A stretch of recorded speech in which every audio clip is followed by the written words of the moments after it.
The systems and responses of the Tobago Emergency Management Agency have been tested over the past month, of course, with the passage of tropical storms Bret and tropical storm Don. Within the past 24 hours, we've been having some heavy rains and winds as well, actually, here in Trinidad. The director of TEMA is Allan Stewart, and he is with us this morning. Good morning. How are you? Good morning, Verna, and good morning all of Trinidad and Tobago. Now, we've been having a lot of rain this morning, from early as 3 o'clock or even earlier this morning. How is the weather like? What's the weather like in Tobago at this time? Well, around this time yesterday, Tobago was experienced effects of the ITTZ, which affected us adversely, and as a result of that, we are now into the mopping up stage. The impact of the weather yesterday would have seen down power lines and as a result of fallen trees. But the TNTech crews have been very responsive in this instance, and they have restored electricity in most of the areas that have been affected. One of the major areas being affected by this event was the area of Charlottesville, which was a major concern. So up to 3 o'clock this morning, the crews worked throughout the night and were able to restore electricity to that area that has been affected. Is TEMA on standby during this hurricane season or only when advisories are given? What do they do outside of the hurricane season? Well, as you know, our operation is one that is 24/7. The Emergency Operations Center, if given the type of threat report and advisory by either the Trinidad and Tobago Meteorological Service, if it's a hydrological event, will go into activation mode. However, through our CERT teams, as you know, what we have is a professional CERT response that is 24/7. So those are our eyes and ears on our ground and on the immediate response to the community when affected. So that's the way the system works for us here in Tobago. We continue to be vigilant. We continue to do the necessary preparation during this stage of the hurricane season, as we recognize that the season is becoming actively. And we continue to encourage education. We continue to encourage people being informed as to what is happening, and also to ensure that all levels, our stakeholders are well prepared. So things like training are some of the activities that we will be getting involved in pre any event. These are activities towards preparedness. There are discussions happening constantly as to how we can better ready ourselves as a people going forward. Okay, now TEMA's response during Bret and Don, even though the impact wasn't that great, what was the response like? What measures were put in place in preparation for these two storms? One of the major steps that we took immediately upon learning of in both instances, Bret and Don, is that we would have called the Disaster Management Committee together, being chaired by the Honorable Kelvin Charles, to establish, first of all, some major objective, or what one we look at as an incident action plan going forward. Some specific goals were identified, and we were able to ensure that all our systems were well placed. We work heavily on the pre-positioning of resources. So that is one of the major moves that would have helped us quite a lot, and ensuring that those things were in effect. I think we were well positioned to deal with the threat of both systems, Bret and also Don.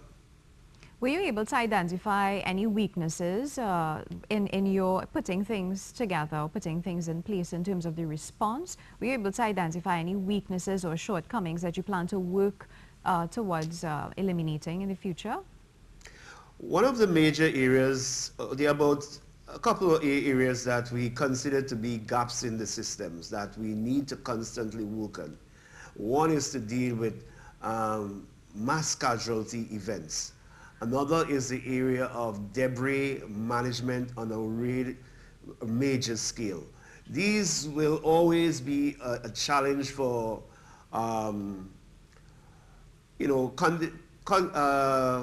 countries such as ours, whereby our everyday operation will not easily lend to an immediate response. So it means, therefore, that resources need to be mobilized in very quick session. You have to be able to move in a very quick way in order to position these or respond to these type of events. So what we have looked at is the area of training. In the very near future, as early as the last week in this month, we will see mass casualty training in the area of collapsed structures, and also we'll be looking at urban search and rescue situations. These are areas of building our competency across the board, allowing our first responders to be exposed to that level of training, especially when real-life situations don't present the opportunity. And we are grateful for that. But at the same time, we are cognizant that those are areas that we have to work on. Also, the area of managing huge amount of debris. Debris management, as you may well aware, Tobago is a very small island, and even in the case of mass deaths or the movement of debris to places to have them well stored will always be a challenge in the area of mobilizing heavy equipment. So pre-positioning is one of the game plan, and also having standard operating procedures with our national partners to be able to mobilize those resources through the efforts of the Engineering Battalion of the Trinidad and Tobago Regiment. So those are some key areas that we can speak to, that we recognize that we can have challenges, and therefore we are working on those areas. Tell us about the importance of having public education drives, and is it something that you all are working on right now? Public education is paramount. Our risk crisis management communication plan is one that continues to tweak. We continue to see emerging challenges. As you know, social media is one that we have to always keep up with. And therefore, we have tossed a number of products into the system to allow that to happen. Only yesterday, we were able to test our early warning system, our public early warning system, and that allowed the public to know what is going on. Also, education is always an imperative going forward, whereby you can't do enough of it, especially in the space of Tobago. There's a transient society, and therefore training and also providing the public with relevant information, current information, will always be a challenge, and therefore we continue to do so with the limited resources that are available to us through the national coffers.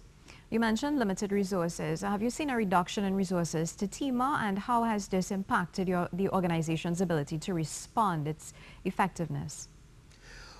I must say, yes, there is a reduction. As you know, the financial situation in the country have impacted all of us across the board, not exclusive or not excluding TEMA.